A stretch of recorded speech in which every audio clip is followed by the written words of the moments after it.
আসসালামু আলাইকুম সবাইকে। কেমন আছেন সবাই? আশা করি সবাই ভালো আছেন।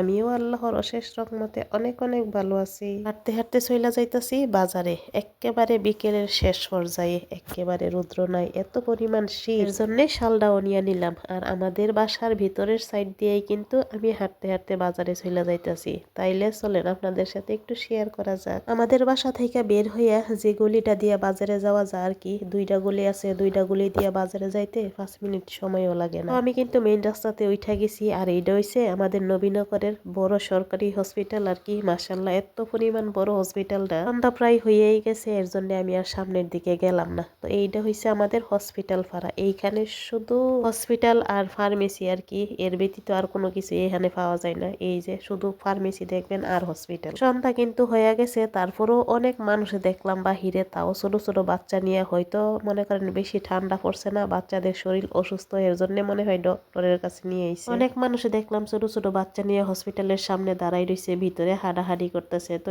এই যে আর্টিস্ট গুলো হাঁটতে হাঁটতে আমি একটু ভিডিও করে নিলাম যে আপনাদের কাছে শেয়ার করবো। যখন আর্টিস্ট গুলা করছিল না, তখন অনেক সুন্দর লাগছিল। এখন তো অনেক দিন হয়ে গেছে, আর রাস্তার পাশে ধুলাবালিতে মনে করেন একটু অন্যরকম হয়ে গেছে। তো হাঁটতে হাঁটতে আমি কিন্তু বাজারের মধ্যে আইসা পড়ছি। এই পরিমাণ ঠান্ডার মধ্যে এই যে বয়স্ক চাচা, উনি গামছা বিক্রি করে সবসময় এই জায়গাতেই, উনি এখনো রয়েছে, যায় নাই। আর এইটা হইছে আমাদের নবীনগরের মহিলা কলেজ। একটা সময় এখানে আমি লেখাপড়া করতাম আর কি, আসা যাওয়া করতাম, কিন্তু এখন তো আর আসা হয় না। তো এর জন্য আমি এই সাইনবোর্ডটারে একটু শেয়ার করলাম। এই দোকানটা দিয়ে লাগছে হসপিটালের সাইডে আর কি। যারা হসপিটালে মনে করেন থাকার জন্য আয়ে, মনে করেন রোগী টুগী নিয়ে, তাইলে এখান থেকে অনেক প্রয়োজনীয় জিনিস নিতে পারে। আর সারতে হাঁটতে এই যে আইসা পড়ছি আরো সামনে। এদিকে দেখতেছিলাম এত পরিমাণ মানুষের ভিড়, আমি একটু দাঁড়াইছিলাম, দাঁড়ায় মনে করেন ঘুইরা যাবো, এই সুযোগটাও পাইতেছিলাম না। কারণ ওই সাইড দিয়ে রিক্সা যাইতেছে, আর এই সাইডে এই যে ভ্যান গাড়িতে কাপড় চোপড় নিয়ে এক লোক বৈশা লইছে, সব শীতের কাপড় আর কি। আর যে পরিমাণ ঠান্ডা পড়ছে, এই পরিমাণ ঠান্ডার মধ্যে বেশি কিন্তু শীতের কাপড়ই লাগে বড়রার থেকে। এই যে ছোট ছোট বাচ্চাদের কাপড়টা একটু বেশি লাগে, প্যাম্পার্স ছড়াইলে এত লাগে না, তারপরও যারা হাঁটাহাঁটি করে তাদের একটু বেশি লাগে আর সাথে কিন্তু আরেকটা দোকান, এইটাতেও এত ভিড় ছিল। আশা করলাম বাজারের ভিতরে, এখান থেকে দেখা যাক কি কি নিতে পারি, দরকারি যা জিনিস আছে আর কি, কয়েকটা জিনিস নেওয়ার লাগি আইসা করলাম কিন্তু বাজারের ভিতরে। তো আমি যে দোকান থেকে নেই, দোকানটা আরো ভিতরে। তো আমি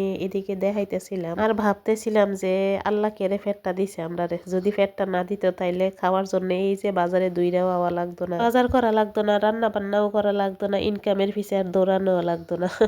যাক, একটা জিনিস কি, আল্লাহ যা করে তা সবার ভালোর জন্যই করে। এই যে পেট দিল, খাবার দিল, রান্না বান্না দিল, ইনকামও দিল। মানুষ যার যার তাগিদেই কিন্তু এইরকম ভাবেই দৌড়াই আমাদের জীবনটা শেষ করে লাইতেছে। তো এই শীতের মধ্যে বাজারের মধ্যে আজকে বেশি মানুষ দেখলাম না, কম মানুষই দেখলাম। তো আমি যে মুদির দোকানটার থেকে নেই, ওই দোকানে আইসা পড়লাম। তো ভাইজান ওইদিকে আরেকজনকে দিতেছিল, এর জন্য দাঁড়াইয়া একটু ভিডিও কইরা নিতেছি। তো আমার ভিডিও কিন্তু এইখানে আমি রাইখা দিলাম। হাঁটতে হাঁটতে আইসা পড়লাম এই যে শুটকির বাজারে। এখান থেকে আমি শুটকি নিছিলাম ভর্তা খাওয়ার লাগি। তো ভাইজানের টাকা দিছি, আর উনি টাকা হিসাব করতেছে, আর এই যে আমি শুটকির কাগজ ব্যাগের ভিতরে রাখতেছিলাম আর কি। তারপর হাঁটতে হাঁটতে চলে গেলাম এই যে নারিকেলের এইদিকে। তো সামনে আরো নারিকেল আছে। তো এখান থেকে আমি দেখতেছিলাম ফার্স্টে এত যে মনে বাজারের মধ্যে মানুষ, আর বাজারের মধ্যে তো মানুষ থাকবোই, যেই কারণে ভিডিও করতেও পারি না, একটু কিরকম যে লাগে ভিডিও। হাঁটতে হাঁটতে বাসার উদ্দেশ্যে রওনা দিলাম। আর এদিকে দেখলাম গরম গরম চিতই ফিডা বানাইতেছে। ভাবলাম যে এখান থেকে কিছু ফিডা নিয়ে নে বাড়িতে, ইয়ামিন আর বামনির জন্য আর কি। তো আইসা পড়লাম বাসাতে, আর কি কি নিয়ে আইলাম এইগুলাই আপনাদের সাথে এইদিকে একটা একটা করে খুলা খুলা রাখতেছিলাম। তো ধনিয়ার পাতা আনছিলাম,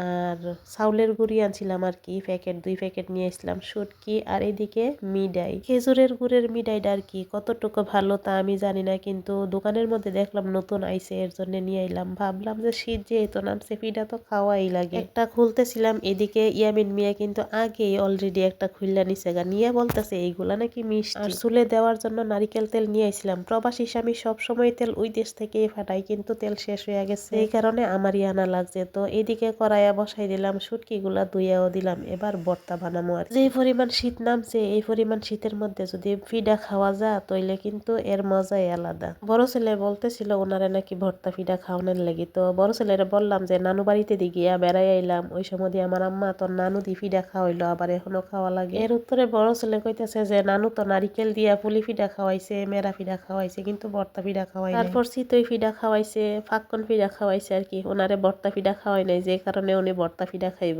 আর এই ফিডার আয়োজনের লাগিয়েই কিন্তু আমার এই সন্ধ্যাবেলা দৌড়াইয়া বাজারে যাওয়া লাগছে। ভাবলাম যে রাত্রবেলা ফিডা পিঠা যদি বানাই তাহলে সকালবেলা গরম কইরাও কিন্তু খাওয়ানো যাইব। নারিকেল কিন্তু দেখছিলাম কিন্তু নারিকেল আনি নাই, ভাবলাম যে নারিকেল আর নিমো না, ওই দিন তো নারিকেল দিয়া ফিডা খাইছে, আজকে একটু সুজি দিয়া ফিডা মনে করেন ফুটটা বানামো পুলি ফিটার ভিতরে দেওয়ার লাগি। তো এইদিকে দেখেন আমার ফুটটা কিন্তু ওয়াও গেছে, এইটা যদি ঠান্ডা হয়ে যায় না তাইলে কিন্তু একেবারে জমাট বাইতে যাইব। এটাই দেওয়াতে কালারটা অনেক সুন্দর হইছে আর অনেক সুন্দর একটা গ্রানও বাইরেছিল। আমি বারবার এইটা নাড়তেছিলাম, চুলাটাও বন্ধ করে দিলাম, এখন এইটা শক্ত হইয়া যাইব। আর ভর্তাও বানাই নিতেছিলাম, এদিকে মরিচও বাইটটা নিছি, শুটকিটাও বাড়তেছি, ভাবলাম যে একটু ভিডিও ক্লিপ কইরা নেই। ফাইনালি কিন্তু ক্যামেরা অফ করে আমি বাকি সব কাজ কইরা নিছিলাম। আর এই যে এদিক দিয়া কিন্তু সবগুলা ফিটা বানাইও নিছিলাম। এই যে পুলি ফিটা বানাই নিছি, এই ফিডাটার ভিতরে আছে ভর্তা, আর এইটা হইছে মেরা ফিডা। কে কে কি নামে ডাকেন আমি সঠিক জানি না, অবশ্যই কমেন্ট করে বললা যাবেন। আর এইটার ভিতরে ইচ্ছা করে ওই যে সুজি দিয়া পুর বানাইছিলাম, ওই সুজির পুরটা আর কি ছোট ছোট ফাতিলার ডিজাইন করছি, তাই বামুনি দেখা খুবই খুশি হয়ে গেছে। এদিকে কিন্তু ফাতিলা বসাইয়াও দিছি, পিঠা কিন্তু দিয়েও দিছি। এখন এই যে বাকি সবগুলা দেওয়ার ফালা। আর ফাইনালি কিন্তু এই যে ফিডা হইয়াও গেছে, রাত্র বাইজা গেছে ওই সময় প্রায় 10টার উপরে। এই যে তাই বামুনি বৈশা রয়েছে, ওনারা কেউ ঘুমায় নাই, নাকটার মধ্যে যে কি পড়ছিল আমি দেখতেছিলাম। আর কেউ উনিও হাত দিতে পারতেছে না, এত পরিমাণ গরম। আমি খালি ফাতিলা থেকে নামাইছিলাম। রাত্রবেলা এই গরম গরম ফিডা খাওয়ার মজাই কিন্তু আলাদা। এইটা হইছে করে এই যে ভর্তা ফিডা। তো আমার ভিডিওটা কিরকম লাগছে অবশ্যই কমেন্ট করে বলবেন। আর ভালো থাকবেন সবাই, আজকে এতটুকুই, আল্লাহ হাফিজ।